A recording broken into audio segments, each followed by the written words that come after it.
एक बार एक राजा का बेटा शाम को मेज पर बैठा खाना खा रहा था कि रिकोटा चीज काटते समय वो अपनी उंगली काट बैठा। उस कटी हुई जगह से एक बूंद खून टपक कर चीज के ऊपर गिर गया। ये देखकर उसने अपनी माँ से कहा, माँ मुझे दूध जैसी सफेद और खून जैसी लाल पत्नी चाहिए। माँ बोली, क्यों मेरे बेटे, जो कोई लड़की इतनी गोरी होगी वो इतनी लाल नहीं होगी, और जो इतनी लाल होगी तो वो इतनी गोरी नहीं होगी। पर फिर भी तुम दुनिया में घूमो और ऐसी लड़की की तलाश करो, शायद तुमको ऐसी कोई लड़की मिल जाए। सो राजा का बेटा ऐसी दुल्हन ढूंढने चल दिया।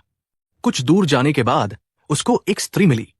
उसने राजकुमार से पूछा, ओ नौजवान, तुम कहाँ जा रहे हो? राजकुमार बोला, मैं अपना भेद एक स्त्री पर प्रकट नहीं करता। और ये कहकर वो आगे बढ़ गया। आगे जाकर उसको एक बूदा मिला। उसने भी राजकुमार से यही पूछा, बेटे तुम कहाँ जा रहे हो? राजकुमार बोला, हाँ, मैं आपको तो ये बता सकता हूं कि मैं कहाँ जा रहा हूं।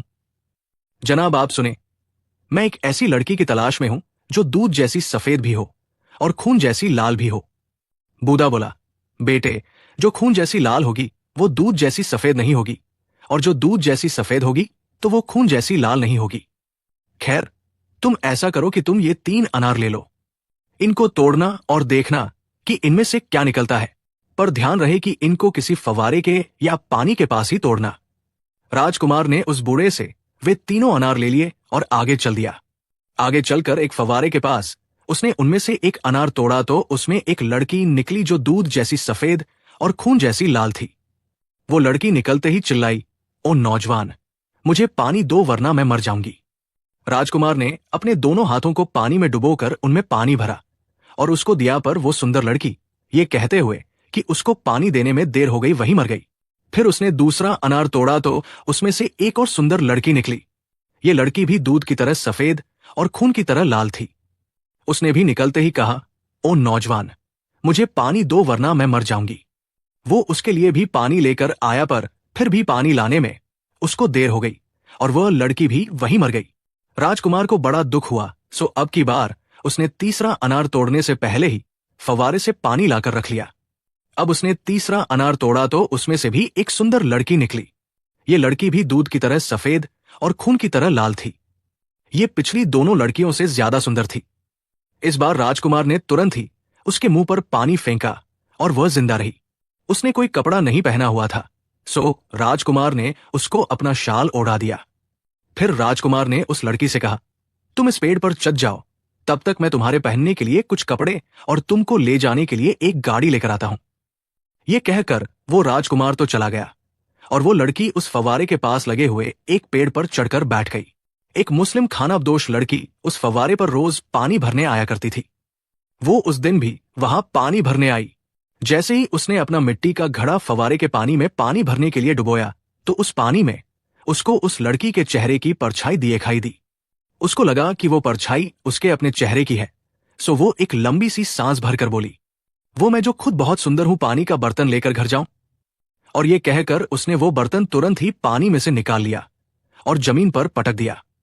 बर्तन मिट्टी का था, सो जमीन पर गिरते ही टूट गया। वो बिना पानी और बिना बर्तन लिए ही घर चली गई। जब वो घर पहुंची तो उसकी मालकिन ने उसको खाली हाथ आते देखकर गुस्से से डांटा, ओ बदसूरत खानाबदोश, तेरी हिम्मत कैसे हुई बिना पानी लिए घर वापस आने की? और तू तो बर्तन भी नहीं लाई, कहाँ है बर्तन? सो उस खानाबदोश लड़की ने एक और मिट्टी का बर्तन उठाया और फिर फव्वारे पर लौट गई। जब वो अपने बर्तन में फिर पानी भरने लगी तो फिर उसको वही परछाई दिखाई दी। उसको फिर लगा कि वो अपने चेहरे की परछाई पानी में देख रही है, सो वो फिर बोली, मैं इतनी सुंदर और पानी का बर्तन लेकर घर जाऊं? उसने फिर अपना मिट्टी का बर्तन जमीन पर पटक दिया। वो बर्तन भी मिट्टी का था, सो वो भी जमीन पर गिरते ही टूट गया और वो फिर बिना पानी और बिना बर्तन के घर चली गई। उसकी मालकिन ने फिर उसको इस तरह खाली हाथ आने और 2 बर्तन खोने के लिए बहुत डांटा तो उसने फिर एक और बर्तन उठाया और फिर पानी भरने के लिए फव्वारे पर चली गई। फिर उसने पानी लेने के लिए बर्तन फव्वारे के पानी में डुबोया तो फिर उस लड़की की परछाई पानी में देखकर फिर उसने वो बर्तन तोड़ दिया। अब तक वो लड़की पेड़ पर चुपचाप बैठी, पर अब की बार जब उसने वो बर्तन तोड़ा तो वो हंस पड़ी। उसकी हंसी की आवाज सुनकर उस खानाबदोश लड़की ने ऊपर की तरफ देखा तो वहां तो एक बहुत सुंदर लड़की बैठी थी। वो चिल्लाई, ओ तो वो तुम हो, तुमने ही मेरे 3 बर्तन तोड़वाए और ये चौथा भी तोड़वाने वाली थी, पर तुम वाकई बहुत सुंदर हो। मुझे तुम्हारे बाल बहुत अच्छे लग रहे हैं। आओ तुम नीचे आओ, मैं तुम्हारे बाल संवार दूं। वो लड़की पेड़ से नीचे उतरना नहीं चाहती थी, परंतु बदसूरत खानाबदोश लड़की ने उससे पेड़ से नीचे उतरने की बहुत जिद की। तुम मेरे पास आओ ना, मैं तुम्हारे बाल बना दूं, इससे तुम और भी ज्यादा सुंदर लगोगी। कहते हुए उस बदसूरत खानाबदोश लड़की ने उसको उसका हाथ पकड़कर पेड़ से नीचे उतार लिया। उसने उसके बाल खोले तो उसको उसके बालों में लगी एक पिन दिखाई दे गई। उसने वो पिन उस बेचारी लड़की के कान में ठूंस दी। इससे उस लड़की के कान में से एक बूंद खून निकलकर नीचे गिर पड़ा और वो मर गई। पर जब वो खून की बूंद जमीन पर पड़ी तो वो एक कबूतरी बन गई और उड़ गई। इस तरह उस लड़की को मारकर और उसके कपड़े पहनकर वो बदसूरत खानाबदोश लड़की खुद पेड़ पर चढ़कर बैठ गई।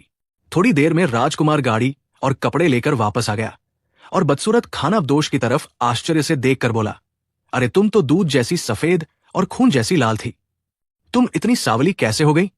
बदसूरत खानाबदोश लड़की बोली, जब सूरज बाहर निकला तो धूप की वजह से मैं सावली पड़ गई, पर तुम्हारी तो आवाज भी बदली हुई है, वो कैसे बदल गई? इसके जवाब में वो खानाबदोश लड़की बोली, हवा जोर से चली और उसी ने मेरी आवाज ऐसी कर दी। पर तुम तो बहुत सुंदर थी और अब तो तुम बहुत ही बदसूरत लग रही हो। इसके जवाब में वो बोली, तभी ठंडी हवा चली जिसने मेरे चेहरे को जमा दिया। इन जवाबों से राजकुमार को विश्वास हो गया कि वो वही लड़की थी जिसको वो छोड़ कर गया था, और वो उसको गाड़ी में बिठाकर अपने घर ले गया। महल में आकर राजकुमार ने उससे शादी कर ली। अब वो राजकुमार की पत्नी बन गई। उधर वो कबूतरी रोज सुबह राजकुमार के शाही रसोई घर की खिड़की पर आकर बैठ जाती और रसोइये से कहती, ओ शापित रसोई घर के रसोइये, तू मुझे बता कि राजकुमार इस समय उस बदसूरत खानाबदोश लड़की के साथ क्या कर रहा है? शाही रसोइया जवाब देता, वो खाता है, पीता है और सो जाता है, बस। कबूतरी फिर कहती, तू मुझे थोड़ा सा सूप दे दे तो मैं तुझे सोने के आलू बुखारे दूंगी। रसोइया उसको एक कटोरा भर के सूप देता और वो कबूतरी सूप पीकर अपने को हिला डुलाकर अपने कुछ सोने के पंख गिरा देती और उड़ जाती। पर अगली सुबह वो फिर आ जाती और फिर रसोइये से पूछती, उस शापित रसोई घर के रसोइये, तू मुझे बता कि राजकुमार इस समय उस बदसूरत खानाबदोश लड़की के साथ क्या कर रहा है? शाही रसोइया फिर वही जवाब देता, वो खाता है, पीता है और सो जाता है, बस। कबूतरी फिर कहती, तू मुझे थोड़ा सा सूप दे दे तो मैं तुझे सोने के आलू बुखारे दूंगी। रसोइया फिर उसको एक कटोरा भर के सूप देता। वो उस सूप को पीती और फिर अपने को हिला डुलाकर अपने कुछ सोने के पंख गिरा देती और उड़ जाती। कुछ समय बाद रसोइये ने सोचा कि वो राजा के पास जाकर ये सब राजा को बताए। सो वो राजा के पास गया और उसने जाकर उसको सारी कहानी सुनाई। राजा ने उसकी कहानी ध्यान से सुनी और बोला, कल जब वो कबूतरी तुम्हारे पास आए तो उसको पकड़ लेना और मेरे पास ले आना, मैं उसको अपने पास रखूंगा। बदसूरत खानाबदोश लड़की उन दोनों की बात सुन रही थी। वो ये जान गई कि उसने उस कबूतरी को वहां से उड़ जाने देने की गलती कर ली थी, पर अब वो क्या करे? सो अगले दिन सुबह जब वो कबूतरी खिड़की पर आकर बैठी तो उस खानाबदोश लड़की ने रसोइये को खूब पीटा और उस कबूतरी के शरीर में लोहे की एक सलाई घुसाकर उसे मार डाला। इससे कबूतरी तो मर गई, पर उसके खून की एक बूंद खिड़की के बाहर जमीन पर गिर पड़ी। उस बूंद से तुरंत ही वहां अनार का एक पेड़ उगाया। अनार के इस पेड़ में एक जादू था कि जो भी मर रहा हो, अगर वो इस पेड़ का एक अनार खा ले तो वो जिंदा हो जाता था। इसलिए उस बदसूरत खानाबदोश लड़की के पास उस पेड़ का एक अनार लेने के लिए एक लंबी लाइन लगी रहती। आखिर में उस पेड़ के सब अनार खत्म हो गए और उस पेड़ पर केवल एक अनार रह गया। वो अनार उन सब अनारों में सबसे बड़ा था जो उस पेड़ पर पहले लगे थे। सो उस खानाबदोश लड़की ने सबको ये कह दिया कि अब इस पेड़ के सारे अनार खत्म हो गए हैं और अब ये आखिरी अनार मैं अपने लिए रखूंगी।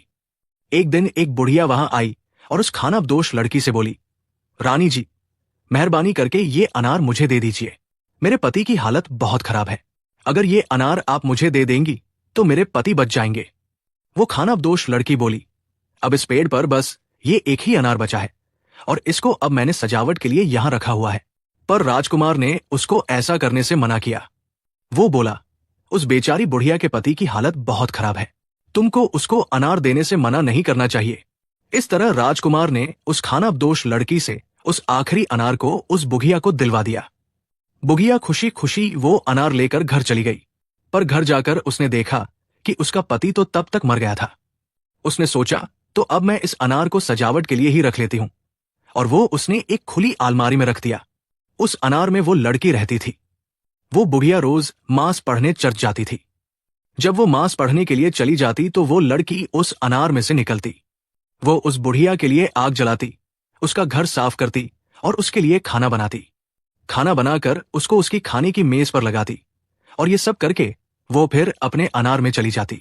वो बुढ़िया जब घर वापस आती तो अपना घर ठीक ठाक पाकर और अपने लिए खाना बना देखकर बहुत चकित होती। एक दिन वो चर्च के कन्फेशन के कमरे में गई और अपने कन्फेशन सुनने वाले से जाकर उसे सब कुछ बताया। वो बोला, तुम ऐसा करो कि कल तुम मास जाने का केवल बहाना बनाओ पर अपने घर में या फिर अपने घर के आसपास ही कहीं छिप जाओ और फिर देखो कि तुम्हारे घर में क्या क्या होता है। इस तरीके से तुम जान पाओगी कि तुम्हारे घर में ये सब काम कौन करता है।